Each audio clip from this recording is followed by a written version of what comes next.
Nous avons un patient qui est ici, on va le voir tout à l'heure. Je vais vous expliquer ce qui s'est passé. Il est venu dans notre clinique et il nous a dit, voilà, je suis allé voir tous les chirurgiens, tous vos collègues qui font de la greffe de cheveux et ils m'ont tous refusé. Ils prétendent qu'une greffe de cheveux est impossible sur moi. Et effectivement, il a une calvitie absolument énorme. Mais quand je dis énorme, c'est du 7 sur l'échelle d'Hamilton. Plus un seul cheveu sur toute cette partie. Et puis, derrière, il n'y avait pas de zone donneuse. Presque pas. Cette zone donneuse, des cheveux étaient tout fins et tout clairsemés. Et il me dit, je veux absolument retrouver mes cheveux. Ça paraissait impossible. Et avec le docteur Dumas, nous nous sommes regardés et on lui a dit, écoutez, c'est vraiment impossible. Monsieur Benaïssa avait l'air très déçu, très déçu. Comment faire quand on n'a plus de cheveux pour en regreffer d'autres? Et si par hasard on y arrivait, il faut qu'on ait un témoignage, qu'on ait un film. Donc on a filmé toute l'intervention. Et c'est ces images que nous voudrions vous faire partager. En effet, M. Ménétré, il s'agissait d'un vrai défi, et comme le disait le docteur Bassani, il faut vraiment faire du sur-mesure à chaque patient.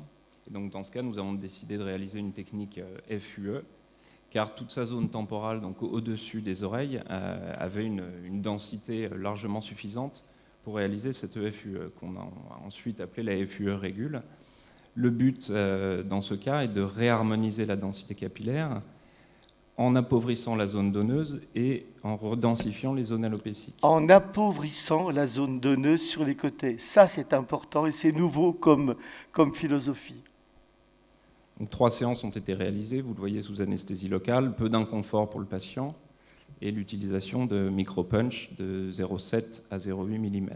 Et là, qu'est-ce qu'on voit ? Donc là, nous avons décidé de ne laisser aucune zone donneuse libre et nous avons prélevé au niveau de la barbe, également sous anesthésie locale. Le but est d'avoir un point d'appui au niveau osseux pour avoir un bon contact et un prélèvement facile. Donc nous avons réalisé 3 séances chez ce patient à 6 mois d'écart. Les 2 premières séances nous ont apporté environ 2400 greffons en 2 séances, et la dernière, 600 greffons. La dernière séance remonte au mois d'octobre. La FUE est une technique assez longue, comme disait le docteur Vachnik. Nous avons même prélevé au niveau de la patte chevelue, pareil, sans séquelles cicatricielles, et nous avons même osé. C'est un peu plus délicat. C'est vraiment aller les chercher partout. Voilà, on va les chercher partout. Donc là, nous sommes à la 2e séance, et nous avons décidé de réaliser ce prélèvement à 4 mains. Ce qui permet d'avoir une rapidité de prélèvement, donc nous allons 2 fois plus vite pour le prélèvement. Voilà, parce qu'un des problèmes de la FUE, c'est le temps, c'est très long comme technique, et là on gagne 50% de temps avec 2 praticiens sur le même patient. Et c'est vrai que le but était de désépaissir toutes les zones temporales, et donc nous avons vraiment prélevé de façon très serrée à chaque séance, afin de diminuer la densité et de réharmoniser la densité capillaire au niveau du crâne. Mais les zones donneuses temporales restent toujours très riches. La dernière intervention a été faite il y a quelques mois simplement. Ce n'est pas encore vraiment repoussé. Mais, vous allez voir, c'est déjà pas mal. C'était fait avec un punch de combien ? Les punchs sont de 0,7 mm. 0,7 mm. C'est le plus petit punch dont j'ai entendu parler jusqu'à présent. On parle de 0,8, de 0,9. Il y a même un chirurgien en France qui fait du 2 mm. Alors je ne vous dis pas les trous que ça peut faire dans la nuque, c'est pas beau du tout. Là, on ne voit rien. Et regardez le résultat. Il a retrouvé des cheveux alors qu'il n'avait pas de zone donneuse. Il est tout de même content. Et encore, c'est pas fini. Il y a encore une séance à faire et il va avoir une chevelure pratiquement normale. Est-ce que M. Benaïssa est là ?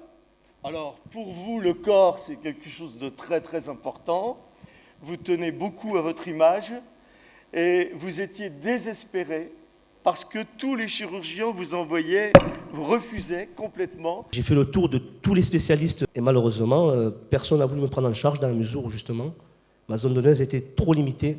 Il était impossible de greffer une zone trop importante avec une zone donneuse pas assez importante.